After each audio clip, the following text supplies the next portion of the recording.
Hello बच्चों, देखो आज अपन बेसिक केमिस्ट्री के लिए वीडियो नंबर 6 लेकर के आए हैं। और इस वीडियो के अंदर एक तो मैं बात करूंगा मूलक की, और मूलक के बाद में अपन क्या करेंगे, जो आयनिक यौगिक होते हैं उनके अणुसूत्र केमिकल फॉर्मूला बनाना सीखेंगे। तो आयनिक यौगिक से मैं बात शुरू करता हूं। देखिए, आयनिक यौगिक का जो रासायनिक नाम होता है वो वास्तव में दो शब्दों का होता है। जैसे कुछ नाम मैं आपके सामने लिख रहा हूं। जैसे आपने पढ़ रखा है सोडियम क्लोराइड, नमक का रासायनिक नाम है। दो शब्द इसमें, सोडियम और दूसरा है क्लोराइड।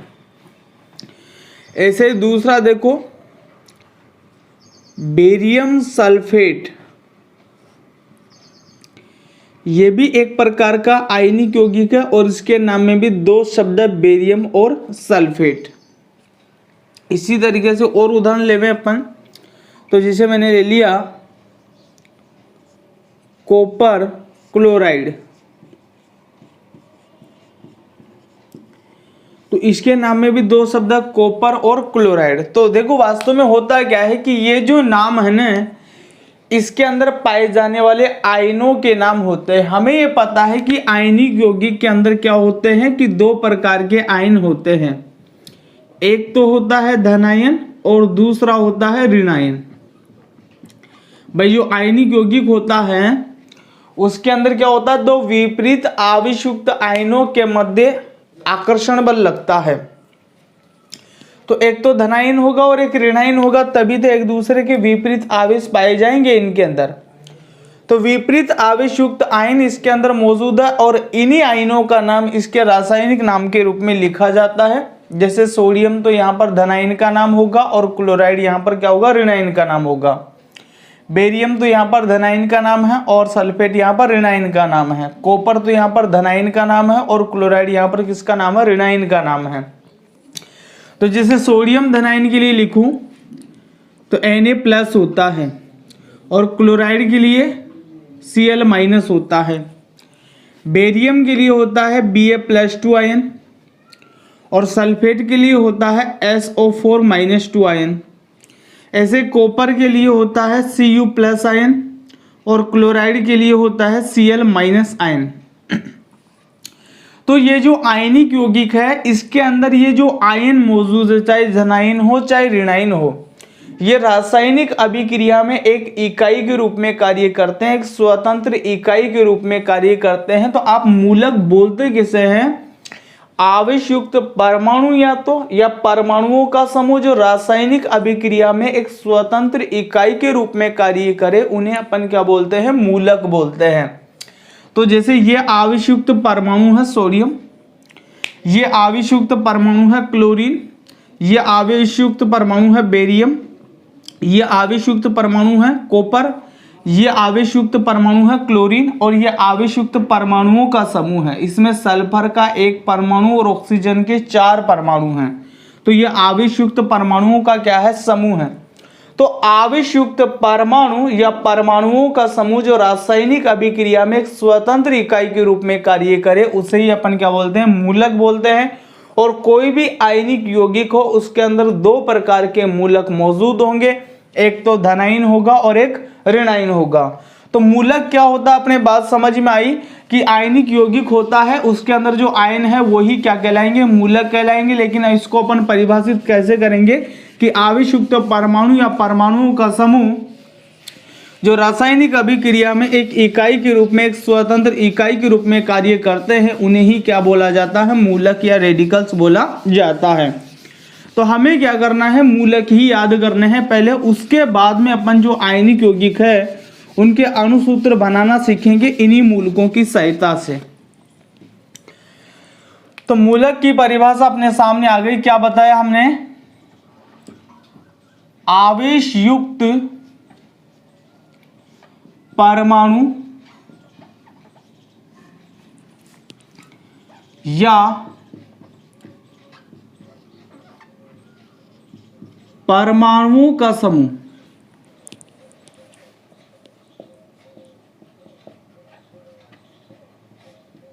जो रासायनिक अभिक्रिया में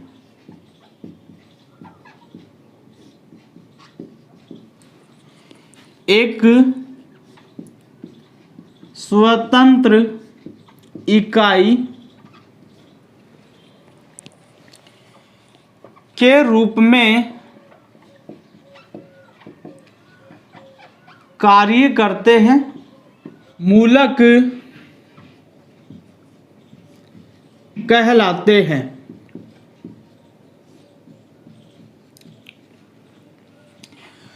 तो आवेश युक्त या तो परमाणु या परमाणुओं का समूह जो रासायनिक अभिक्रिया में क्या करते हो, एक स्वतंत्र इकाई के रूप में कार्य करते हो, वो क्या कहलाएंगे, मूलक कहलाएंगे। तो आयनिक यौगिक में दो प्रकार के मूलक मिलेंगे आपको, एक तो धनावेशित मूलक मिलेगा और एक ऋणावेशित मूलक मिलेगा। तो अपने को दोनों ही प्रकार के मूलक याद करने होंगे केमिकल फॉर्मूला बनाने के लिए।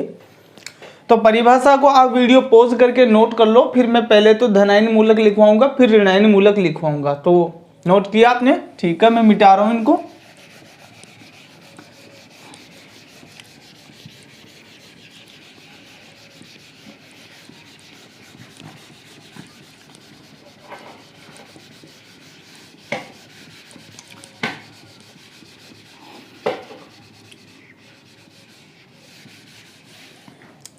तो सबसे पहले अपन धनावेशित मूलक लेते हैं।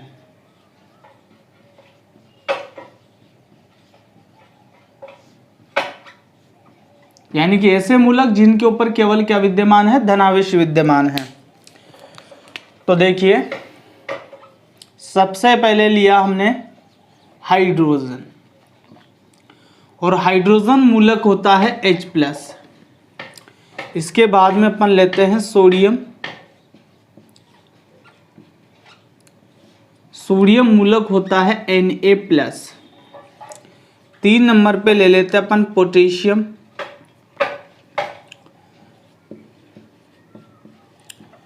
और पोटेशियम मूलक होता है K+। 4 नंबर पे अपन ले लेते हैं सिल्वर, और सिल्वर मूलक होता है Ag+। 5 नंबर पे मैं ले लेता हूं क्यूप्रस या कोपरपस्ट, और इसके लिए मूलक होता है Cu+। ऐसे ही 6 नंबर पे मैं ले लेता हूं मर्क्यूरस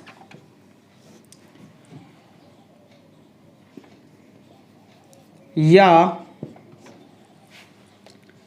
मरकरी पस्ट, और इसके लिए मूलक होता है Hg+। ठीक, आगे चलता हूं थोड़ा और। तो 7 नंबर पे मैं ले लेता हूं अमोनियम, अमोनियम मूलक, और अमोनियम मूलक होता है NH4+। 8 नंबर पे अपन ले लेते हैं क्यूप्रिक, क्यूप्रिक, इसका एक नाम हो रहा है, इसको अपन बोलते हैं कॉपर सेकंड, और इसके लिए मूलक होता है Cu+2। 9 नंबर पे चले तो इसको बोला जाता है मर्क्यूरिक, मर्क्यूरिक या मरकरी सेकंड, और इसके लिए लिखा जाता है Hg+2। हाँ, थोड़ा देखते हैं। क्यूप्रस और क्यूप्रिक, यहाँ पर प्लस है और यहाँ पर +2 है। यदि कोई तत्व 2 या 2 से अधिक आयन दिखाए तो उसका जो कम आवेश वाला आयन है उसके अंत में तो आता अस, जैसे क्यूप्रस आ रहा है अस, और अधिक वाले के लिए आता है इक, जैसे यहाँ पर आ रहा है क्यूप्रिक। ऐसे देख लो, यहाँ पर मर्क्यूरस Hg+, मर्क्यूरिक Hg+2, इसमें अस आ रहा है, उसमें इक आ रहा है। ठीक है, 9 हो गए। आगे बढ़ते हैं और 10 नंबर पे अपन ले लेते हैं मैग्नीशियम मूलक। मैग्नीशियम मूलक के लिए हम लिखते हैं Mg+2। भाई देखो यहाँ पर मैग्नीशियम नहीं है, केवल मैग्नीशियम मूलक में बोल रहा हूँ, केवल लिख रहा हूँ मैग्नीशियम, लेकिन मूलक है ये। केवल मैग्नीशियम है तो वो तत्व की बात कर रहा है, लेकिन मैग्नीशियम मूलक है तो इसका मतलब उसका जो आयन बना हुआ उसकी बात वो कर रहा है। तो मैग्नीशियम मूलक Mg+2। आगे बढ़ते हैं और अब ले लेते हैं अपन जस्ता। पहले कैल्शियम ले लेते हैं। कैल्शियम होता है Ca+2। 12 नंबर पे अपन ले लेते हैं जस्ता या जिंक, और जिंक होता है Zn+2। ठीक है, वीडियो पॉज करके इधर वाले को नोट कर लीजिए फटाफट। ठीक है, किया आपने ऐसा?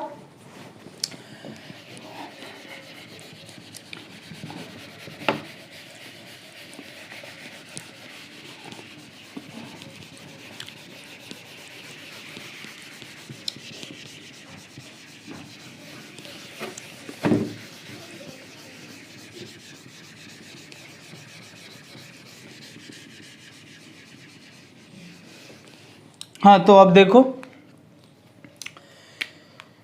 जिंक के बाद में 13 नंबर पे है ना, तो एक तो मैं ले लेता हूं यहां पर बेरियम। बेरियम होता है Ba+2। 14 नंबर पे मैं ले लेता हूं प्लुम्बम या लेड सेकंड भी बोलते हैं, लेड सेकंड, और इसके लिए लिखा जाता है Pb+2। इसके बाद में 15 नंबर पे मैं ले लेता हूं फेरस। फेरस को अपन यहां पर आयरन सेकंड भी बोलते हैं, आयरन सेकंड, और इसके लिए लिखा जाता है Fe+2। ठीक है, बेरियम Ba+2 है, लेड Pb+2 है, और आयरन सेकंड या लेड सेकंड क्या है? Fe+2, सॉरी Pb+2, और फेरस या आयरन सेकंड क्या है? Fe+2। ठीक है, आगे और बढ़ते हैं। तो इसी फेरस के साथ में ही चलता हूं। एक होता है फेरिक, इसको अपन आयरन थर्ड भी बोलते हैं,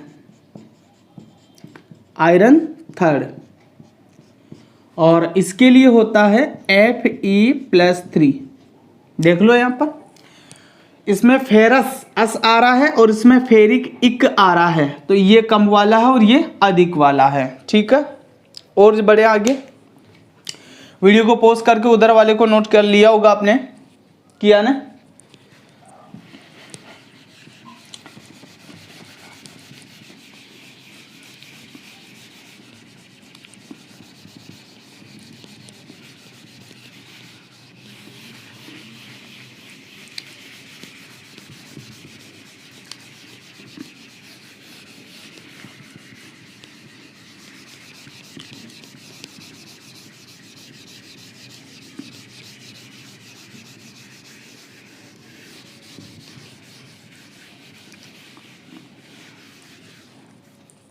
आगे देखो, अब 16 हो गए, 17 नंबर पे चलते हैं। 17 नंबर पे मैं ले लेता हूं एल्यूमिनियम।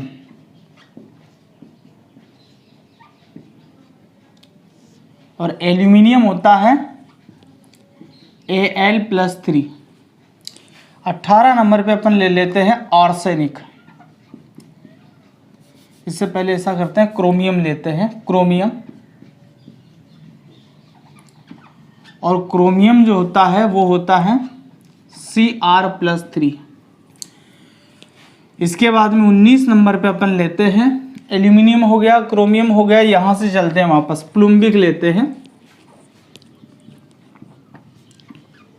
प्लुम्बिक, या लेड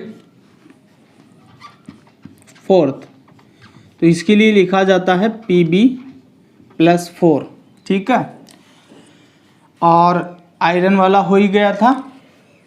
ठीक, अब कुछ और उदाहरण मैं आपको बताता हूँ। 20 नंबर पे मैं ले लेता हूँ आर्सेनिक। आर्सेनिक आर्सेनिक इसके लिए लिखा जाता है As+5, As+5। ठीक है, दो और बता रहा हूँ भाई। एक तो मैं ले लेता हूँ स्टेनस। स्टेनस इसको अपन टिन सेकंड भी बोलते हैं, स्टेनस या टिन सेकंड। तो इसके लिए होता है Sn+2। स्टेनस या टिन सेकंड Sn+2। वीडियो को पॉज करके इधर वाला नोट कर लिया होगा आपने।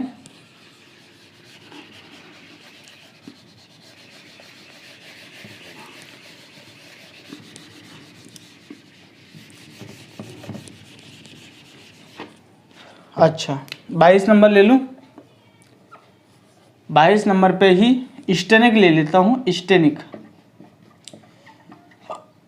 या टिन फोर्थ, तो इसके लिए लिखा जाता है Sn+4। क्या लिखा जाता है इसके लिए? Sn+4।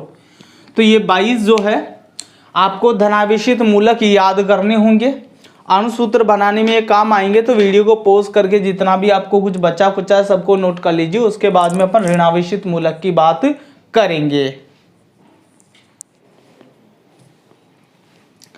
ठीक है, तो भाई नोट कर लिया। 22 हो गए ये। एक और लिख लेना इसमें, एक 23वां लिख लेना, मैग्नीज। Manganese Mn+2 manganese. ठीक है, तो इसके बाद में अपन ऋणावेशित मूलक की बात करेंगे। हाँ, तो अब ऋणावेशित मूलक लिखेंगे।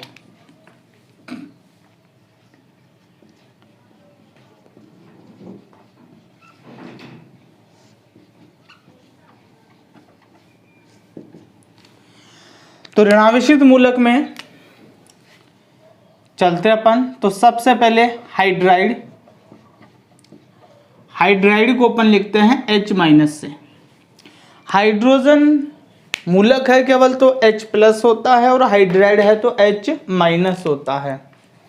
इसके बाद में सेकंड नंबर पे अपन चले फ्लोराइड। फ्लोराइड इसके लिए होता है F-। 3 नंबर पे अपन चलते हैं क्लोराइड। Chloride Cl-। 4 नंबर पे ब्रोमाइड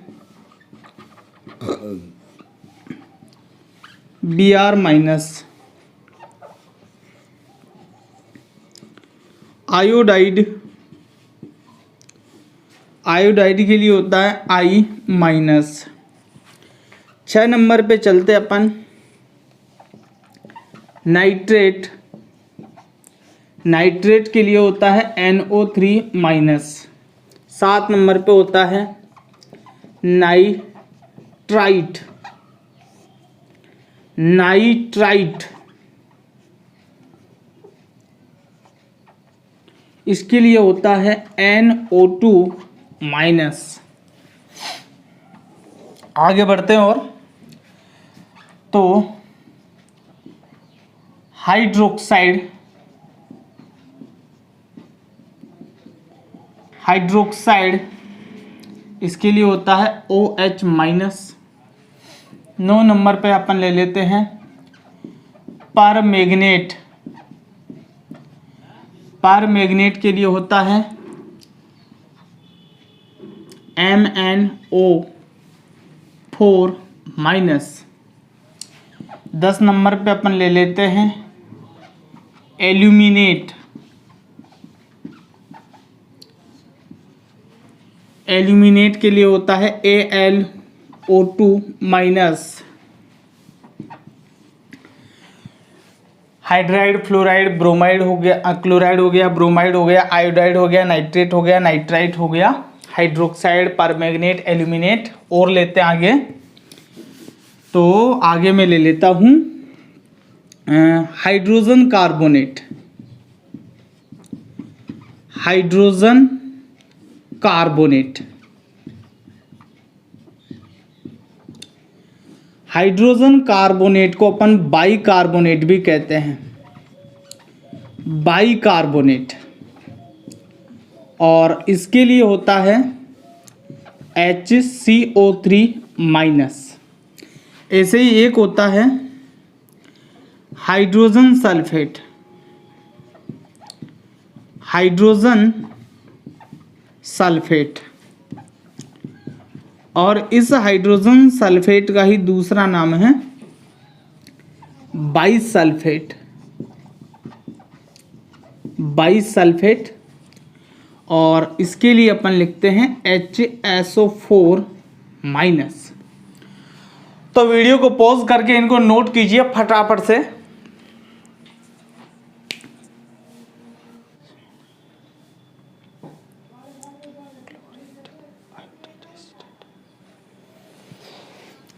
ठीक है, नोट किया, आगे बढ़ूं।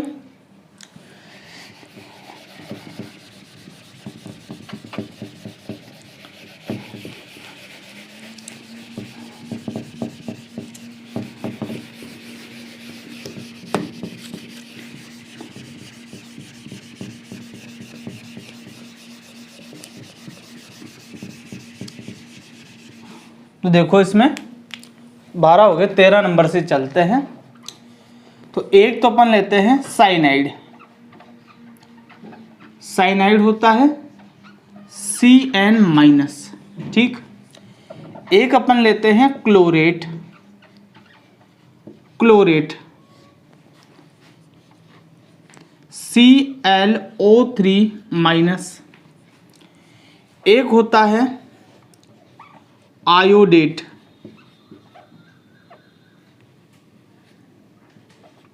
आयोडेट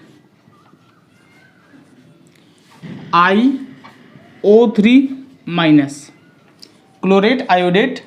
और एक और ले लेते हैं 12, 13, 14, 15, 16 नंबर पे एक और ले लेते हैं। तो एक अपन लेते हैं यहाँ पर एसीटेट,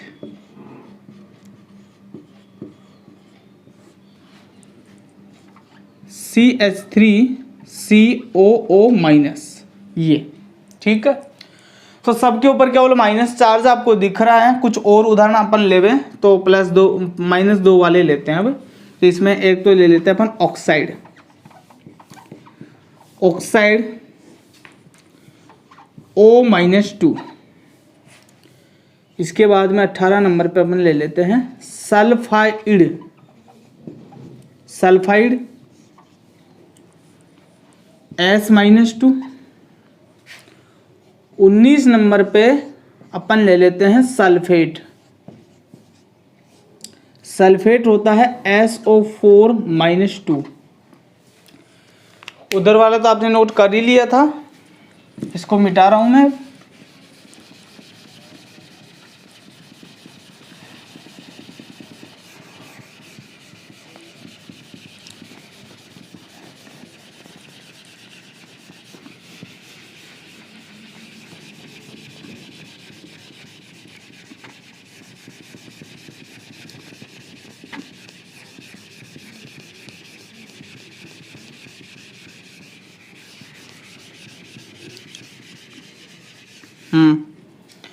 तो देखो सल्फेट हो गया।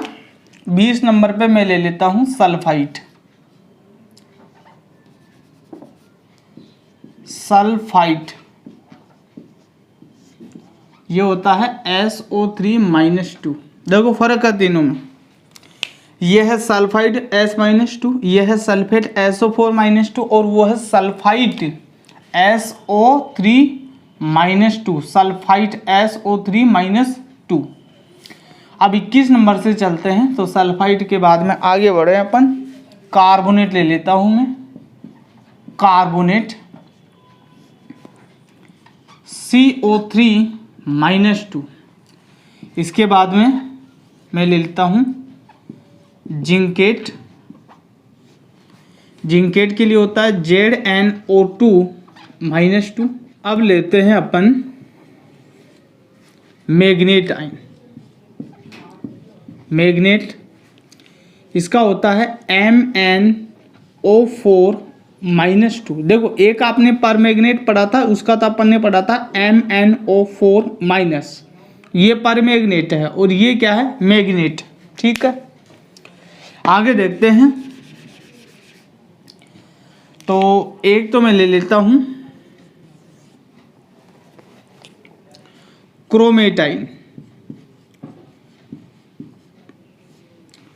क्रोमेट का होता है CrO4-2 क्रोमेट के लिए। और एक याद करना अपने को डाइक्रोमेट। डाइक्रोमेट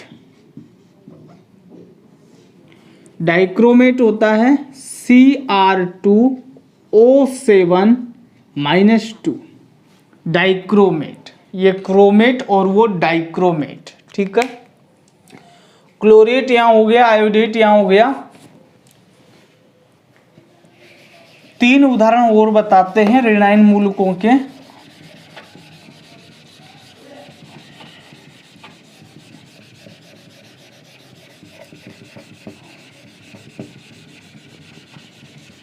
तो 26 नंबर पे मैं ले लेता हूं,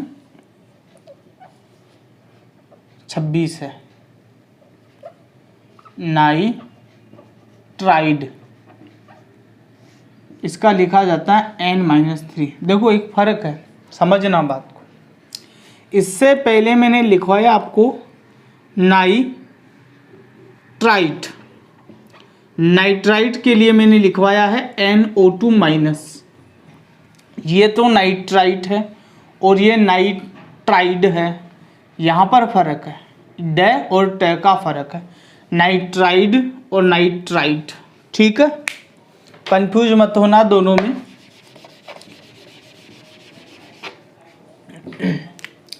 इसके बाद में 27 नंबर पे फॉस्फाइड ले लेता हूं मैं।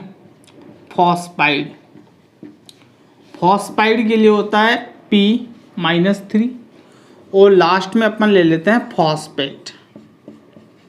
इसके बाद में नहीं करवाएंगे। Phosphate PO4-3 phosphate PO4-3। तो क्या करोगे आप, वीडियो को पॉज करोगे और इनको क्या करोगे, नोट करोगे भाई। और क्या करेंगे, नोट करेंगे। अब कुछ बातें आपको बता रहा हूं वो समझना। मूलक है, आवेश के आधार पर हमने 2 प्रकार के मूलक बोल दिए। एक तो धनावेशित मूलक हो गया और दूसरा ऋणावेशित मूलक हो गया। इसके अलावा भी मूलक के 2 प्रकार है। एक को तो अपन बोलते हैं सरल मूलक और एक को अपन बोलते हैं जटिल मूलक। जटिल या संयुक्त मूलक। तो इनको भी समझ लेते हैं कि सरल मूलक क्या होता है। तो सरल मूलक के उदाहरण में जैसे Na+ है, K+ है, इधर से Cl- है, F- है। तो क्या मतलब हुआ इसका कि सरल मूलक ऐसे मूलक है जिसमें केवल एक ही तत्व का परमाणु हो। जैसे इसमें सोडियम का परमाणु है, इसमें पोटेशियम का परमाणु, इसमें क्लोरीन का परमाणु और इसमें जो फ्लोरीन है उसका परमाणु है। तो ऐसे मूलक जिसमें एक ही तत्व के परमाणु विद्यमान हो उसे तो अपन बोलेंगे सरल मूलक। और जटिल या संयुक्त मूलक के उदाहरण पहले आपको समझाता हूं। जैसे एक तो मैंने ले लिया NH4+, एक मैंने ले लिया CO3-2, एक मैंने ले लिया SO4-2। तो इनमें आप देखो नाइट्रोजन का परमाणु भी है और हाइड्रोजन का परमाणु भी है, कार्बन और ऑक्सीजन का परमाणु, इसमें सल्फर और ऑक्सीजन का परमाणु है। तो ऐसे मूलक जिसमें 2 या 2 से अधिक तत्वों के परमाणु हो उसे क्या बोला जाएगा, जटिल या संयुक्त मूलक बोला जाएगा। जैसे एक ये ले लो उदाहरण CH3 COO माइनस। अब इसमें 3 तत्वों के परमाणु कार्बन है, हाइड्रोजन है और ऑक्सीजन है। तो ऐसे मूलक जिसमें 2 या 2 से अधिक तत्वों के परमाणु विद्यमान हो उसे क्या बोला जाएगा? जटिल या संयुक्त मूलक बोला जाएगा। और सरल मूलक ऐसा मूलक जिसमें केवल एक ही तत्व के परमाणु हो उसे क्या बोला जाएगा? सरल मूलक बोला जाएगा। तो इन मूलकों को आपने लिखा, इनको याद करना है पहले तो। अब इन्हीं का यूज करेंगे अपन जो आयनिक यौगिक है उनका अणुसूत्र बनाने में। तो ये जितनी भी बची खुची बातें होगी आपकी नोट कर लो, उसके बाद में मैं आपको यौगिक के जो है अणुसूत्र बनाना सिखाता हूं। तो सीखने से पहले आप अच्छे से ये ध्यान रखना कि जब मैं कोई भी मूलक लिखूं तो आप अपनी कॉपी में उसको चेक कर लेना कि सर जो बता रहे हैं वही लिखा है हमने या कुछ और लिख रखा है। ठीक है, तो नोट कर लो पहले, कोई भी बचा खुचा मैटर है आपका तो।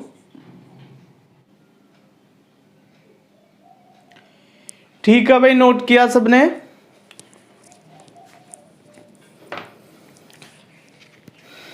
अब इसके बाद में अपन अणुसूत्र बनाना सीखते हैं।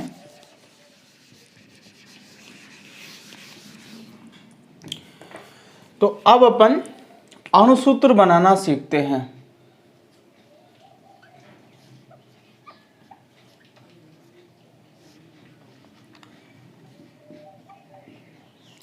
तो अणुसूत्र बनाने के लिए अपन क्या करेंगे? देखो 3 काम करने हैं।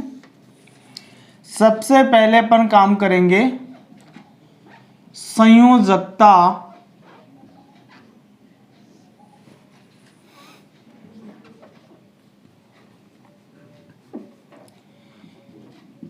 चेक करना। दूसरा अपन देखेंगे कि सरल या जटिल मूलक चेक करना। और तीसरा काम अपन करेंगे संयोजकता का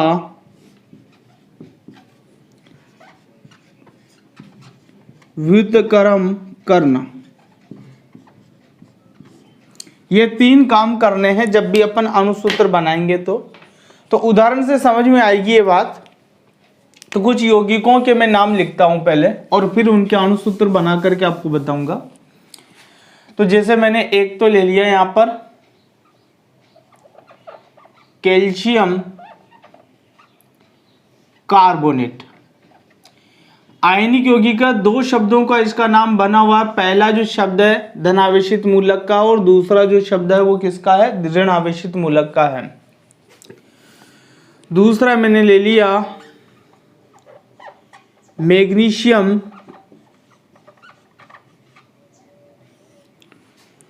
क्लोराइड।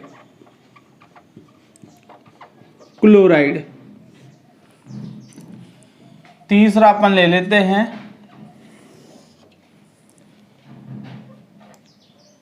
Ammonium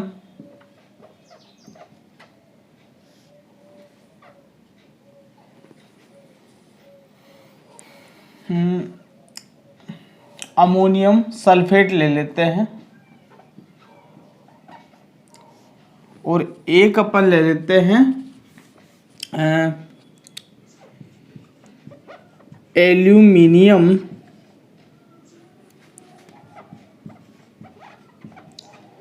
sulphate. अब समझते हैं इसको। तो ये पहला यौगिक है, ये धनावेशित का नाम है, ये ऋणावेशित का नाम है। तो सबसे पहले इन नाम के नीचे हमें क्या करना है कि ये जो मूलक है ये लिखने हैं। तो यदि आप देखोगे जो मैंने लिखवाया उसमें, तो कैल्शियम तो होता है Ca+2 और कार्बोनेट होता है CO3-2। पहला काम हमें क्या करना है? संयोजकता चेक करना है। तो यदि इसकी संयोजकता बताऊं मैं, तो इसकी संयोजकता 2 है और इसकी संयोजकता कितनी है? 2 है। देखो इसके ऊपर आवेश तो +2 है, लेकिन संयोजकता प्लस माइनस में नहीं होती, उसका प्लस माइनस का निशान हमें छोड़ना ही होगा। तो इसके ऊपर आवेश +2 है और इसके ऊपर आवेश -2 है, लेकिन दोनों की संयोजकता कितनी होती है? 2 होती है। इसकी भी संयोजकता 2 है, इसकी भी संयोजकता 2 है। जब संयोजकता बताएंगे तो उस समय प्लस माइनस का निशान काम में नहीं लेना है, केवल अंक को काम में लेना है। ठीक है, तो देखो पहला काम हमने क्या किया, संयोजकता चेक की। अब संयोजकता जब आप चेक कर रहे हो तो आपको नजर आए भाई दोनों की संयोजकताएं समान है, जैसे इसकी भी 2 और इसकी भी 2 है, तो उस स्थिति में आपको क्या करना है, दोनों के आवेशों को काटना है। दोनों के आवेशों को क्या किया आपने, काटा, और काट करके जो बचा हुआ माल है उसको सीधे नीचे उतार दो, CaCO3। जो बचा हुआ मैटर है उसको ही सीधे क्या करना, आपको नीचे उतारना है। तो ये कैल्शियम कार्बोनेट का क्या बन गया, अणुसूत्र बन गया। ऐसा काम कब करोगे आप, जब संयोजकता क्या हो जाए, समान मिल जाए। तो इसीलिए सबसे पहले अपने को क्या करना, संयोजकता चेक करना। यदि संयोजकता चेक करने पर वो दोनों समान ही मिल रही है तो सीधे आवेशों को काट करके बचे हुए जो भी है उनको सीधे नीचे लिख करके अणुसूत्र बना देना है। दूसरा उदाहरण देखो, मैग्नीशियम क्लोराइड। तो मैग्नीशियम होता है Mg+2 और क्लोराइड होता है Cl-।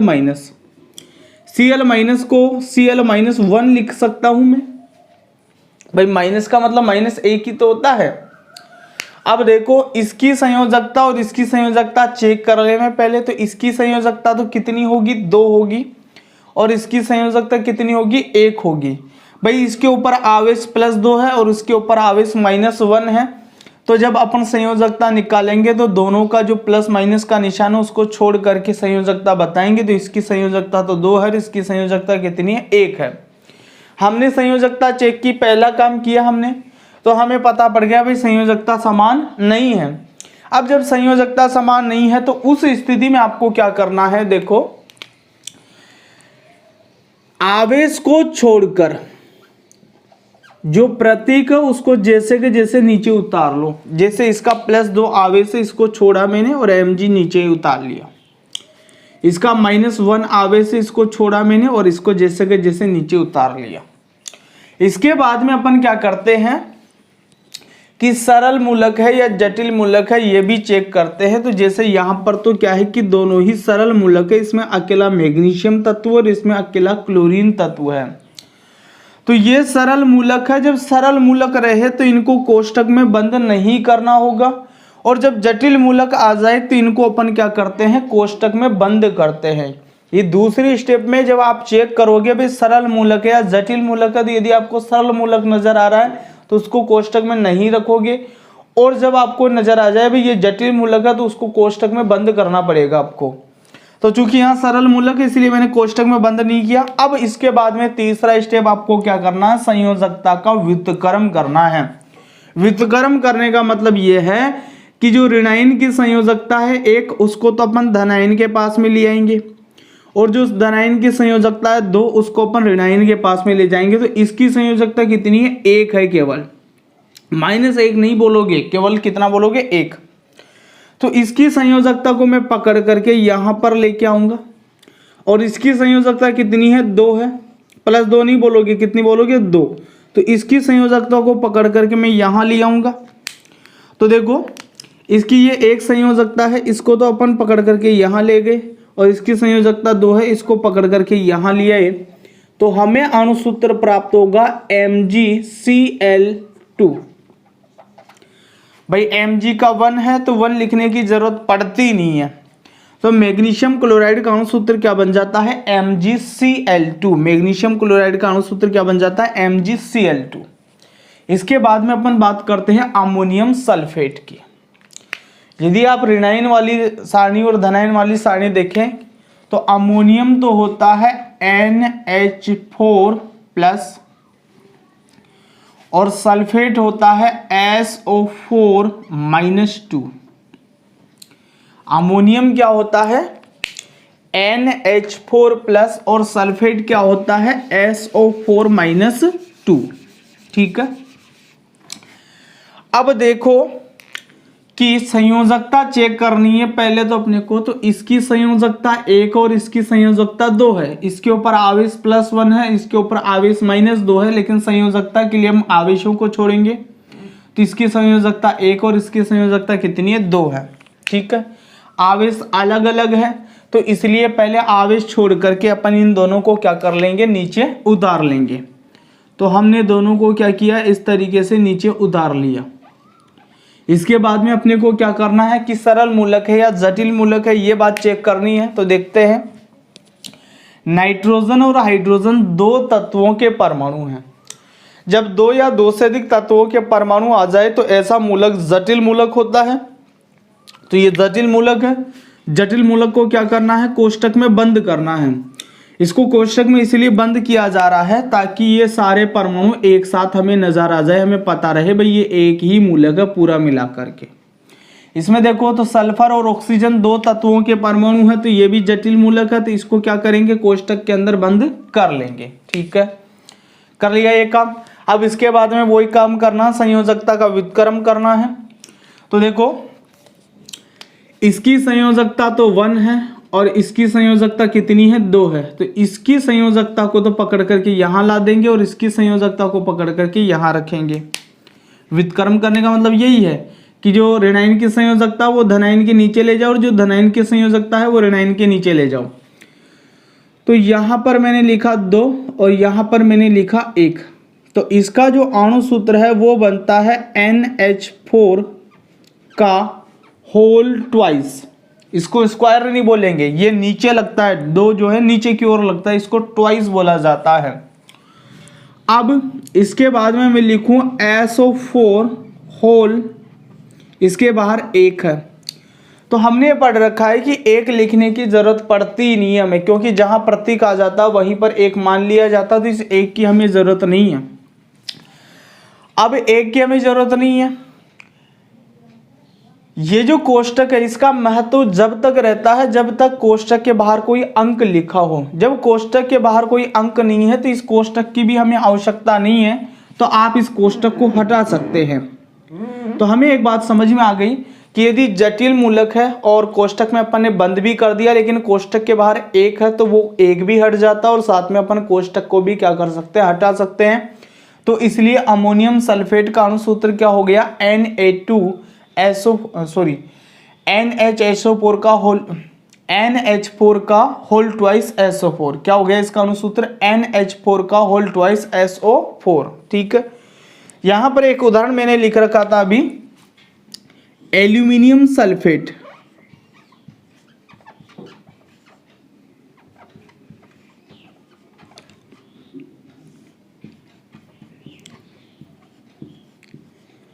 एल्यूमिनियम सल्फेट, तो एल्यूमिनियम तो होता है Al+3 और सल्फेट होता है SO4-2।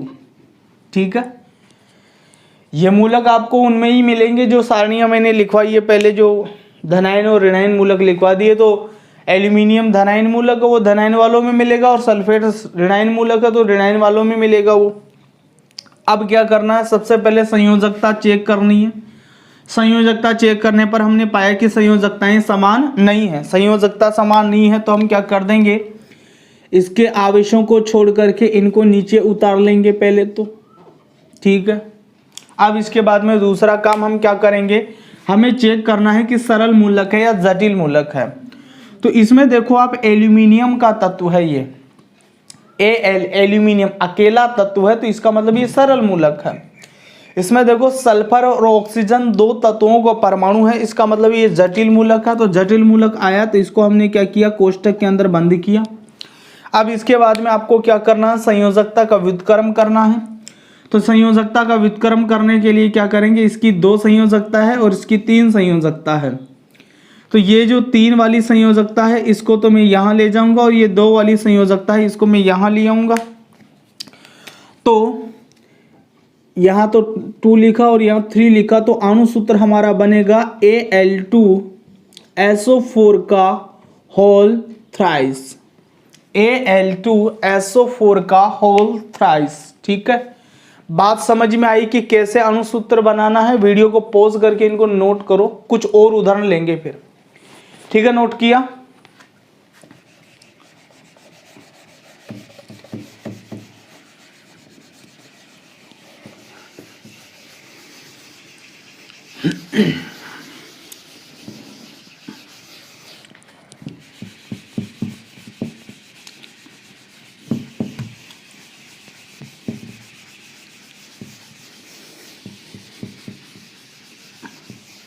अब मैं ले लेता हूँ कुछ और उदाहरण। तो इसमें अगला उदाहरण अपन ले लेते हैं सोडियम सल्फेट का ले लेते हैं एक ले लेते हैं कैल्शियम ऑक्साइड, एक ले लेते हैं अपन पोटेशियम क्लोरेट, और एक अपन ले लेते हैं मैग्नीशियम सल्फेट। ठीक है, चलते हैं इनको देखते हैं। सोडियम होता है Na+ और सल्फेट होता है SO4-2। ठीक है, यहां पर 1 लिख सकते हैं। संयोजकताएं चेक करी हमने, समान नहीं है तो इसलिए पहले दोनों को क्या करेंगे, नीचे उतारेंगे आवेशों को छोड़ करके। ठीक है, इसके ऊपर -1 आवेश है, इसके ऊपर -2 आवेश है, दोनों को छोड़ा नीचे उतारा। इसके बाद में अपन देखेंगे कि मूलक जटिल है या सरल है। तो ये सरल मूलक का अकेला सोडियम है इसमें, और ये जटिल मूलक है, इसमें 2 तत्व सल्फर और ऑक्सीजन, तो इसको कोष्टक में हमने बंद किया। इसके बाद में संयोजकता का व्युत्क्रम करना है। तो ये 2 है, इसको तो पकड़ करके यहाँ लेंगे, और इसका 2 है, 1 है, इसको पकड़ करके यहाँ लेंगे। संयोजकता प्लस माइनस में नहीं होती है, केवल अंक पकड़ना है हमें। इसका 2 यहाँ आया है और इसका 1 यहाँ गया है। तो हमारा अणुसूत्र क्या हो जाएगा यहाँ पर, Na2SO4 का होल 1। हमने पढ़ा 1 की आवश्यकता नहीं है। जब 1 की आवश्यकता नहीं है तो इस कोष्टक की भी हमें आवश्यकता नहीं है, तो सीधा अणुसूत्र क्या हो जाएगा, Na2SO4। ठीक है, कैल्शियम ऑक्साइड, तो कैल्शियम होता है Ca+2 और ऑक्साइड होता है O-2। ठीक है, संयोजकता चेक करना है। सबसे पहले संयोजकता अपन देख रहे हैं क्या है, समान है, 2-2 है। तो जब ऐसा हमें मिल जाए तो सीधा दोनों के आवेशों को ऊपर से ही काटना है और बचा हुआ जो मीटर है वो नीचे उतारना है। तो क्या लिखा हमने, CaO। तो कैल्शियम ऑक्साइड का अणुसूत्र CaO, बड़ा आसान। पोटेशियम का देखते हैं। पोटेशियम K+ होता है, क्लोरेट होता है ClO3-। तो इसकी संयोजकता 1 हो गई, इसकी संयोजकता भी 1 हो गई। क्या करेंगे, जब संयोजकताएं समान है तो दोनों को काटना है, और काट करके सीधा नीचे अणुसूत्र लिखना है। क्या अणुसूत्र लिखोगे, बचा हुआ जो भी है KClO3, ये पोटेशियम क्लोरेट हो गया। ठीक है, मैग्नीशियम सल्फेट की बात करते हैं। तो मैग्नीशियम के लिए देखो Mg+2 और सल्फेट होता है SO4-2। क्या देख पा रहे हैं हम कि संयोजकता दोनों की ही कैसी है, समान है। तो ऐसी कंडीशन में इसका +2 इसका -2 से क्या कर दो, काट दो, और सीधा बचा हुआ माल नीचे लिखना है। तो बचा हुआ क्या है, MgSO4। तो मैग्नीशियम सल्फेट का अणुसूत्र हो गया MgSO4। तो वीडियो को पॉज करके नोट करो इसको। ठीक है, किया आपने। और उदाहरण देखते हैं।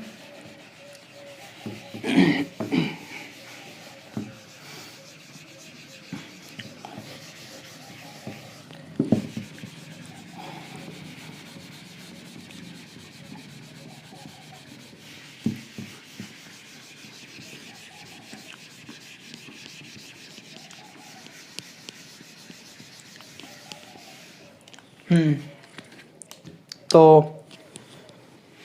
और उदाहरण ले लूँ तो मैं एक तो ले लेता हूँ इसमें कैल्शियम हाइड्रोक्साइड।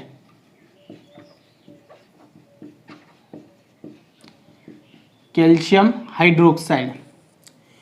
एक अपन ले लेते हैं मैग्नीशियम हाइड्रोक्साइड। Magnesium hydroxide. यहाँ पर एक ले लेता हूँ मैं एल्यूमिनियम हाइड्रोक्साइड।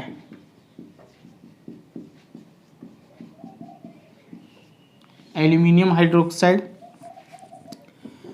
और एक अपन यहाँ पर ले ले हैं पोटेशियम सल्फेट, पोटेशियम सल्फेट।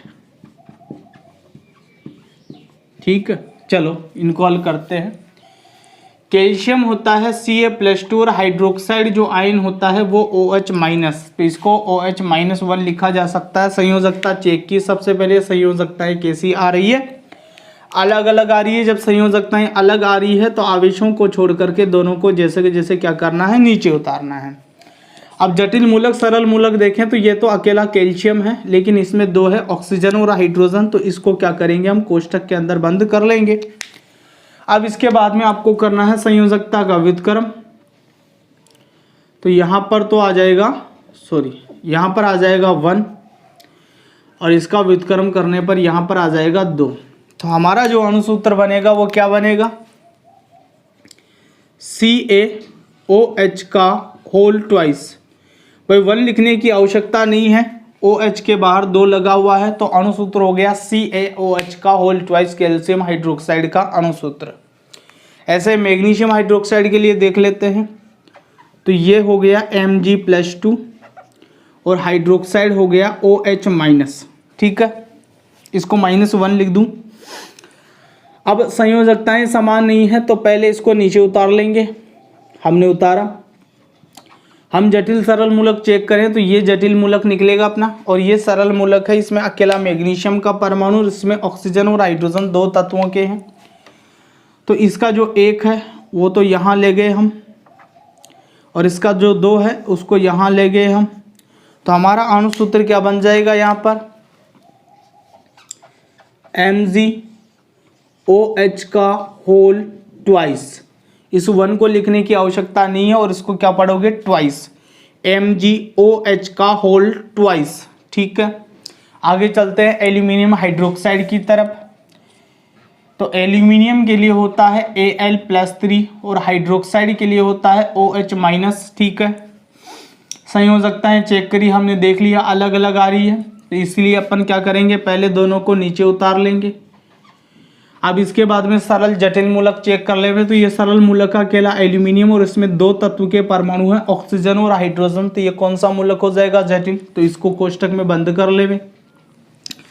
अब इसके बाद में क्या करना है, संयोजकता का व्युत्क्रम करना है, तो इसका जो 1 है वो तो पकड़ करके यहाँ ले गए हम, और इसकी 3 संयोजकता है वो पकड़ करके यहाँ ले आए। तो हमारा अणुसूत्र क्या हो जाएगा, अणुसूत्र हो जाएगा हमारा AlOH का होल थ्राइस। इसको क्या बोलेंगे, थ्राइस बोलेंगे। यदि कोष्टक के बाहर 4 आता टेट्रा बोला जाता, 5 आता तो पेंटा बोला जाता है, 6 आता तो हेक्सा बोला जाता है, 7 आता है तो सेप्टा बोला जाता है। तो 2 के लिए ट्वाइस बोलते हैं, 3 के लिए थ्राइस बोला जाता है। तो AlOH का होल थ्राइस। इसके बाद में पोटेशियम सल्फेट है, चलो पोटेशियम सल्फेट का भी देख लेते हैं। तो ये तो हो गया K+ और सल्फेट हो गया SO4-2। ठीक है, अब देखो आप दोनों को देखो, इसका +1 हो जाएगा और ये -2 है। संयोजकताएं अलग अलग हैं, संयोजकताएं अलग अलग होने की वजह से पहले अपन क्या करेंगे, इनको नीचे उतार लेंगे। अब सरल मूलक जटिल मूलक देख ले में, ये तो अकेला पोटेशियम है, लेकिन यहाँ पर सल्फर और ऑक्सीजन 2 तत्व हैं, तो ये कोष्टक में बंद कर लिया। अब क्या करना है, संयोजकता का व्युत्क्रम करना है। इसकी संयोजकता 1 और इसकी संयोजकता 2, तो ये 2 पकड़ करके तो इसके पास में लिया है, और ये 1 पकड़ा हमने और यहाँ डाल दिया। ठीक है, तो अब अणुसूत्र क्या लिखें, तो अणुसूत्र हमारा बनेगा K2SO4 होल के बाहर 1 है, तो इस 1 की आवश्यकता नहीं है, 1 की आवश्यकता नहीं है तो कोष्टक की भी आवश्यकता नहीं है। तो अणुसूत्र हो जाएगा K2SO4 क्या हो जाएगा अणुसूत्र, K2SO4। ठीक है, तो वीडियो पॉज करके इनको भी नोट कर लीजिए। किया भाई नोट, 1-2 उदाहरण और देख लो आप।